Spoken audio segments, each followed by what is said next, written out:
2014년의 11월의 두 번째 주일 아침입니다. 오늘도 이렇게 하나님께서 구글에서 세우신 귀한 주일에 하나님 전에 나와서 함께 예배하기 위해 힘써 모인 우리 성도들 모두에게 하나님의 신령한 은혜와 놀라우신 능력과 크신 위로와 한없는 복 주심이 충만하게 함께 하시길 주님의 이름으로 축원합니다. 서로 인사하시겠습니다. 참 잘생기셨습니다. 함께 예배 영광입니다. 기도하겠습니다. 감사합니다. 네, 잘생기셨습니다. 두 손을 가슴에 하고 다짐하겠습니다. 하나님께서 보실 때 나는 예수님 생각만큼 소중한 사람이다. 시작. 하나님께서 보실 때 나는 예수님 생각만큼 소중한 사람이다. 주님이 아니라면 어느 누구도 인정해 주지 않을 인생들 우리를 그 크신 은혜로 자녀 삼아주시고 후회치 않으시고 손잡아 이끌어 주십니다. 그리고 하나님께서는 우리 인생을 통한 원대한 계획을 가지고 계십니다. 이런 주님의 사랑과 기대에 합당한 믿음의 삶을 다 사시기를 주님의 이름으로 부탁드립니다. 지난주부터 보고 있는 이 느헤미야 10장 말씀은 우리가 회복해야 될 믿음의 영역들에 대해서 가르쳐주고 있습니다. 지난주에 주된 말씀의 핵심은 믿음이란 무엇이냐라는 것입니다. 나는 하나님 믿습니다. 예수님 믿습니다. 성령 믿습니다. 라고 말할 때 그게 과연 어디까지냐, 무엇을 의미하냐 하는 것입니다. 그러니까 믿는다는 말은 하나님을 절대로 신뢰하겠다 이런 뜻이라는 겁니다. 어떤 환경, 어떤 조건에서든지 주님만 신뢰하고 말씀의 기준을 가지고 말씀의 원리대로 살겠다고 고백하고 실제로도 그러한 삶을 사는 걸 말합니다. 지난주에 첫 번째 이 제목의 말씀을 드리면서 믿음이 회복되어야 될 중요한 세 가지 영역 중에 그 첫 번째 영역은 결혼의 영역이다 하면서 제가 한 8가지 얘기를 드렸습니다. 배필은 절대로 믿는 사람이어야 된다. 믿음의 성숙한 사람을 만나야 된다. 너무 이른 청년 시절에 연애에 빠지지 마라. 부모가 허락할 때까지 기다릴 줄 알아야 된다. 주님이 사칭하며 결혼하는 사람 절대 허락하지 마라. 넓은 가슴의 배우자를 만나라. 주께서 이걸 따르는 사람과 결혼하지 마라. 외모에 속아서 결혼하지 마라. 이 8가지였습니다. 결혼에 대해서 얘기를 하다 보니까 이제 책이 하나 생각이 나는데 아빠가 딸에게 보내는 빨간 노트라는 책입니다. 이게 서점에서 절판이 돼서 쉽게 구하기 어려운데 이런 책입니다. 책이 두 군데서 나왔습니다. 티논닷컴이라는 데하고 상상북스라는 데서 두 군데 나왔는데 제목이 이제 아빠가 딸에게 주는 빨간 노트 이렇게 나온 것도 있고 아빠가 딸에게 보내는 빨간 노트 이렇게 나온 것도 있습니다. 이게 한 아빠가 딸을 미국으로 유학을 보내놓고는 너무나 보고 싶고 사랑하는 마음으로 새벽 기도를 갔다 와서 한두 구절씩 써서 1년 동안 썼습니다. 그리고 딸의 생일날 미국으로 소포를 붙여서 생일을 받아보게 했습니다. 빨간 노트에 썼기 때문에 제목이 빨간 노트입니다. 굉장히 내용이 좋고요. 딸 없는 사람이 아마 좀 셈이 날 수 있는 그런 내용입니다. 그 내용을 조금 소개해 보겠습니다. 제가 보여줬다고 절대 읽을 사람이 없기 때문에 몇 개 읽어보겠습니다. 세상에는 걸림돌과 디딤돌이 있단다. 다 같은 돌이 아니란다. 정주야 넌 꼭 디딤돌이 되거라. 너는 너무 늦은 밤에는 편지를 쓰지 말아라. 너무 감성적인 내용이 되거나 비현실적인 내용이 되기 쉽단다. 첫인상이 좋다고 다 좋은 거 아니다. 첫인상에 다 속지 말아라. 단지 마음에 들지 않는 사람이라 해서 그의 좋은 아이디어까지 뿌리치지는 말아라. 남자친구는 건전하게 새기면 생활의 활력소가 될 수 있지만 잘못된 만남은 삶을 좀먹는 고질병으로 변한다. 계속 기도하며 하나님께 여쭤봐라. 하나님 이 만남이 기쁘세요? 아니면 슬프세요? 남자친구와 장거리 드라이브는 상가라. 결혼하면 일생을 함께 간다. 마음이 없는 남성을 동정심으로 만나는 것은 잘못이다. 거절하기 힘들어서 한두 번 만나주다 보면 약점을 틈타 더 큰 것을 요구하기 마련이다. 마음이 없을 때는 냉정한 태도를 유지해라. 결혼 전에는 남자친구가 내 몸에 손대지 못하게 해라. 순결한 처녀는 비싼 법이다. 특별히 하나님의 자녀는. 책을 많이 봐라. 그래야 데이트할 때 화제가 풍부해서 지적인 얘기를 해도 끝이 안 나지. 만약 이야기거리 떨어져 봐라. 남자가 딴짓한다. 노출이 심한 옷, 특히 가슴이 깊어있는 옷은 입고 다니지 말아라. 남자들은 그런 데서 범죄를 생각한단다. 너무 짧아서 아슬아슬한 치마, 속옷이 드러나는 꼭 쥐는 바지, 양말 안 신은 맨발, 이 모든 것을 조심해야 된다. 항상 폼이 있는 하나님 자녀가 되도록 하자. 돈 있다고 거만하지 말고 없다고 비굴하지 마라. 돈은 왜 필요할까? 세상을 편하게 살기 위해서란다. 그러나 우린 다르지. 남을 도와주기 위해서지. 그것도 하나님의 사랑과 함께. 처음에 참는 것은 나중에 참는 것보다 쉽다. 누구나 처음에는 조심해서 참지만 나중에는 그 조심을 조심하지 않기 때문에 참지 못한다. 남에게 양보하고 남을 이해하는 데서 모든 평화가 이루어진다. 가능하면 농담을 하지 말아라. 혹 농담을 할 때에는 진담같이 들리지 않도록 주의해라. 이 세상에서 가장 빠른 새는 눈 깜짝할 새. 이 세상에서 가장 먼 거리는 바로 머리와 가슴 사이다. 머리로만 느끼고 행동하지 않는 가슴이 얼마나 멀겠니? 자녀들아, 우리가 말과 혀로만 살아가지 말고 오직 행함과 진실함으로 하자. 이러므로 사람이 선을 할 줄 알고도 행치 않으면 죄인이라. 이 행동이 얼마나 중요한지 알겠지? 남의 집에 갈 때나 친구들과 외식을 나갈 때는 휴지나 손수건을 미리 준비해라. 사용한 휴지는 주머니에 넣어두었다가 나중에 조용히 버려라. 특히 코를 푼 휴지는 다른 사람이 보이지 못하게 휴지통 깊숙이 버려라. 비 오는 날 남의 집을 방문할 때는 양말을 여벌로 갖고 가거라. 현관에서 갈아 신고 들어가면 기분도 상쾌해지고 준비성이 많은 아가씨라는 소리도 듣겠습니다. 말끝을 흐리지 마라. 시작했으면 마무리까지 분명하게 해야지. 그러지 않으면 의심적인 사람으로 인식된다. 미안합니다라는 말을 할 때는 상대방의 눈을 똑바로 보면서 해라. 감사합니다라는 말을 자주 해라. 힘 안 들이고 빚 갚는 방법이다. 고맙다는 인사는 빨리 할수록 좋다. 마음이 불편할 때 두 주먹을 불끈 쥐기보다는 두 손을 모으고 기도하는 자가 더 강하다. 주먹은 상대방에게 상처를 주고 자신도 아픔을 겪지만 기도는 모든 사람을 살 수 있기 때문이다. 그러나 그냥 기도하기가 너무 억울하다면 하나님께 다 일러라. 꼬치꼬치. 그러면 하나님이 너의 마음을 시원하게 해주신 물론 기도하는 일이 즐거워질 것이다. 이런 내용들로 썼습니다. 좀 재밌는 것만 골라서 썼습니다. 좀 아닌 것도 있는데 그래도 읽어보면 마음이 따뜻해집니다. 저도 딸을 키우는 아버지로 참 많이 도전이 됐습니다. 앞으로 딸을 낳을 사람들을 꼭 읽어보시고 딸 된 사람들도 읽어보시면 많은 도움이 됩니다. 하여튼 결혼에서 가장 중요한 건 신앙입니다. 하나님을 믿는 신앙이 결혼의 우선순위가 되어야 한다는 걸 명심하십시오. 성도들이 회복해야 될 믿음의 첫 번째 영역, 결혼이었습니다. 믿음의 회복될 두 번째 영역은 안식일이라고 했었습니다. 31절 말씀에 혹시 이 땅 백성이 안식일에 물품이나 온갖 곡물을 가져다가 팔려고 할지라도 우리가 안식일이나 성일에는 그들에게서 사지 않겠고 일곱째 해마다 땅을 쉬게 하고 모든 빚을 탕감하리라. 이렇게 말했습니다. 이 안식일의 의미는 하나님을 신뢰하는 것이다 라고 얘기했습니다. 하나님을 신뢰한다는 믿음의 표현이 안식일입니다. 하루 장사 안 하고 하루 공부 안 하고 교회 가는 게 남들이 주일에도 학교 가고 학원 가고 새벽같이 문 열고 장사하는데 장사 안 하고 공부 안 하고 예배 드리는 게 적지 않은 손해인 것처럼 보이지만 우리 하나님께서 그래도 쉬라고 한다는 겁니다. 이것은 내가 하려는 의지, 내가 하려는 교만함을 포기하는 것이 안식일의 의미다라는 겁니다. 안식년 역시 이에 준하는 의미를 가집니다. 6년 동안 농사 짓고 1년 쉬는 게 안식년입니다. 또 어떤 사람이 나에게 빚을 지고 6년 동안 못 갚았으면 마지막 7년째 되는 해는 다 탕감해 주랍니다. 이게 안식년의 법칙입니다. 인간적인 계산으로 따지면 큰 손실입니다. 하지만 그렇게 생각되는 눈에 뻔히 보이는 계산상 손실을 하나님께서 책임지시겠다는 겁니다. 이게 뭘 말하느냐? 나를 신뢰하라 이런 뜻입니다. 너희가 열심히 한다고 농사 잘 된다고 복이 있는 게 아니라 나를 향한 믿음이 있을 때, 나를 향한 신뢰가 있을 때 바로 나의 복이 임한다고 말씀하시는 것입니다. 그래서 우리의 교만함을 실천적으로 깨트릴 수 있는 가장 좋은 방법이 안식일을 지키는 것입니다. 그래서 이스라엘 백성들이 안식일을 지키겠습니다. 안식년을 지키겠습니다라고 믿음의 회복을 고백한 것입니다. 하나님 우리에게 이 안식일, 안식년을 통해서 내 인생은 네가 책임지는 게 아니고 내가 책임지는 것이다 하는 것을 가르쳐주기를 원하신다는 것을 기억하시기 바랍니다. 그리고 이제 믿음이 회복되어야 될 세 번째 영역, 이것은 돈, 재물의 영역입니다. 10장 32절부터는요 11절을 포함한 헌금에 대한 말씀을 하고 있습니다. 교회에서 목사님들이 제일 하기 싫어하는 설교가 헌금 설교입니다. 이게 잘못 전달되면 막 목사가 품이 없어지고 교인들이 시험 듭니다. 꼭 어쩌다가 나온 교인들이 나오면 헌금 설교하고 있습니다. 이게 잘못 된다라면 그렇습니다.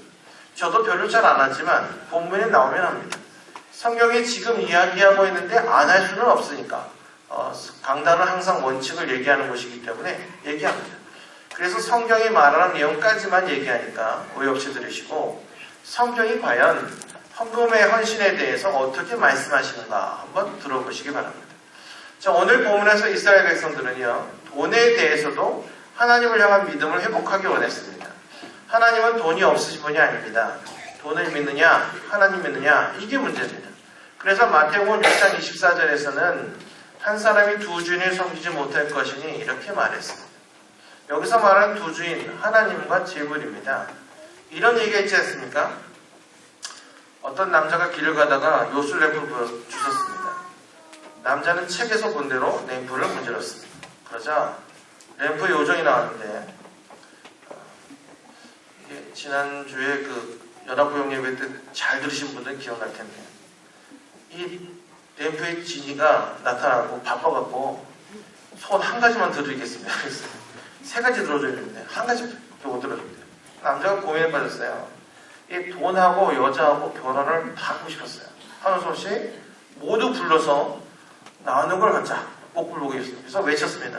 돈 여자 결혼. 그랬더니 결국 돈 여자하고 결혼했다. 전설의 얘기입니다.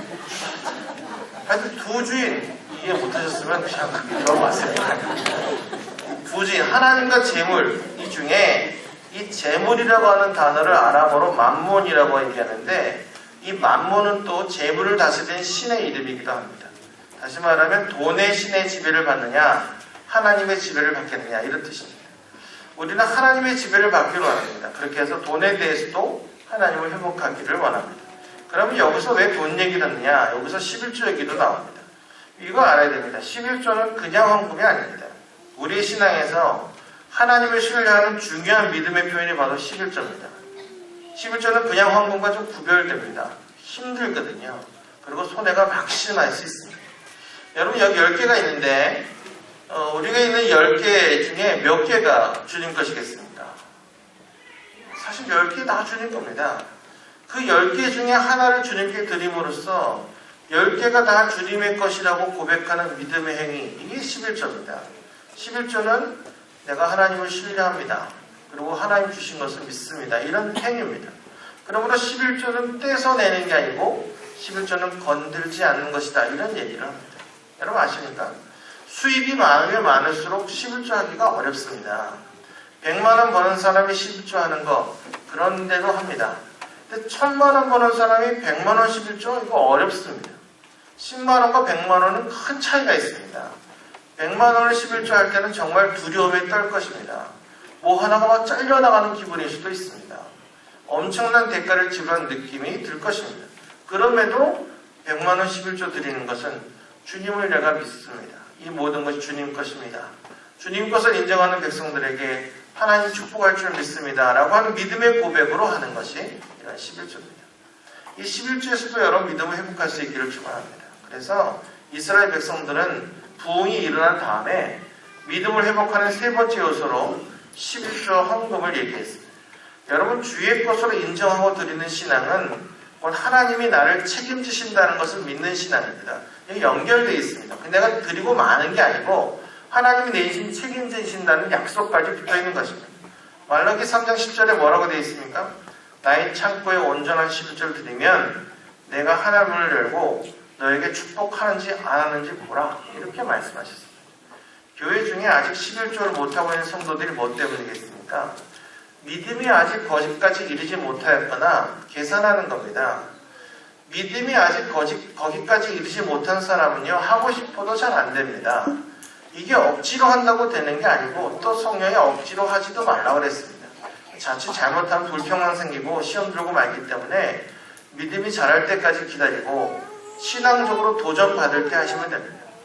부부 중에 한쪽만 믿음 좋다고 무조건 질러갖고 부부가 화합하지 못하지 말고 잘 꼬셔가지고 이렇게 나중에 믿음이 성장하면 그렇게 하시면 또 좋겠습니다.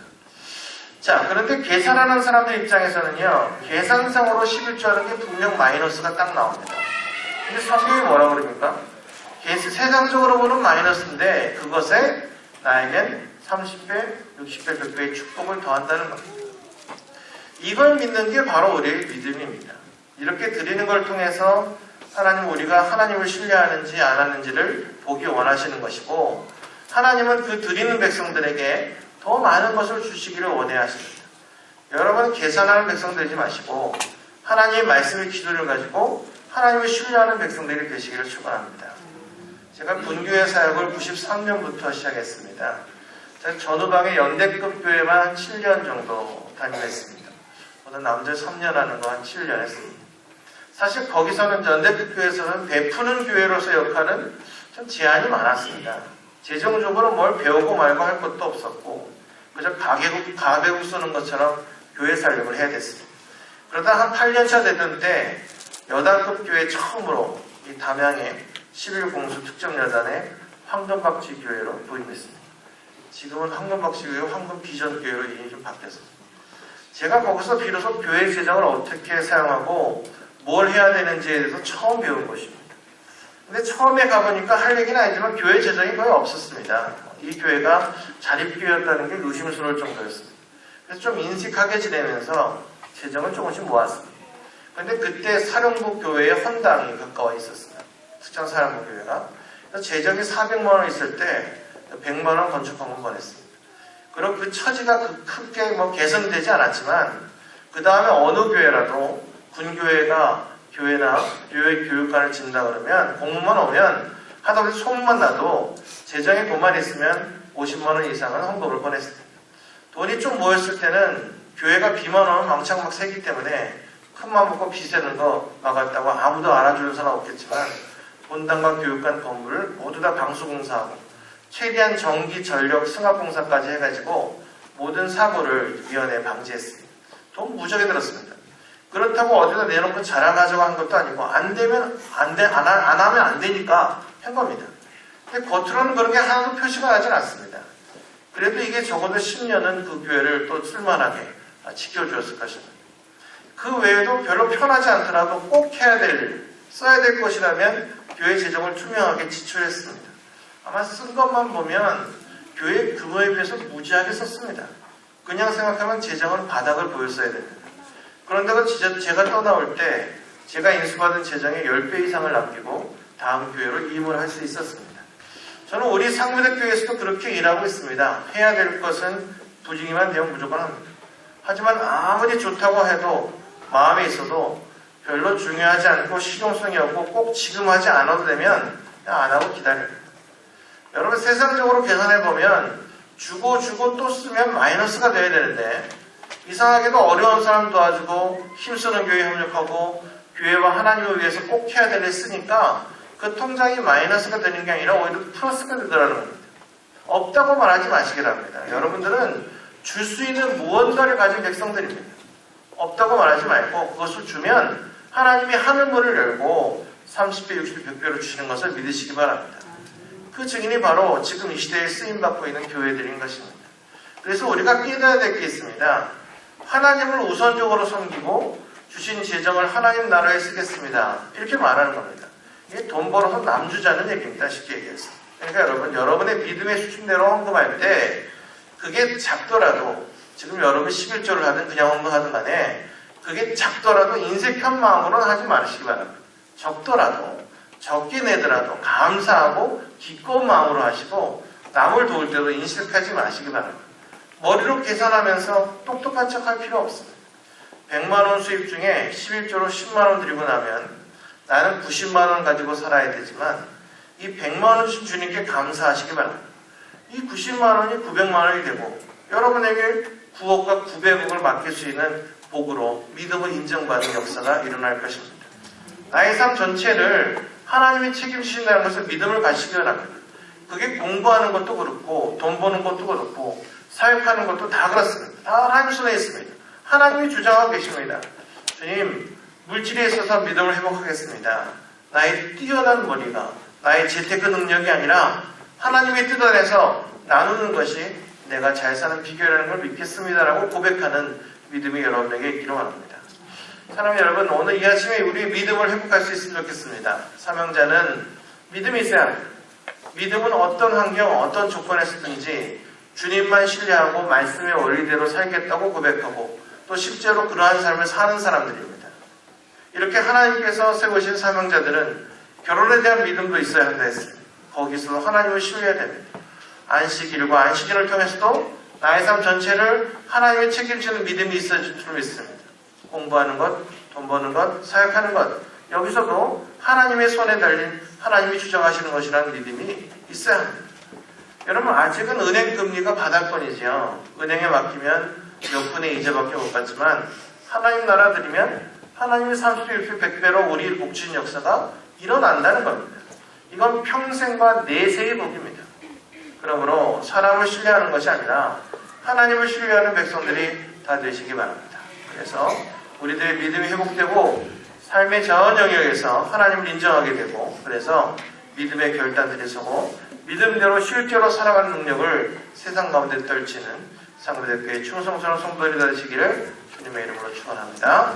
우리 함께 기도합시다. 우리가 이 시간 기도할 때 우리와 또 우리 가정에 있을 결혼에 대해서, 또 안식을 지킴에 대해서, 이 물질에 있어서 온전한 믿음의 행위를 갖도록 은혜 주시기를 함께 기도하겠습니다. 기도합시다.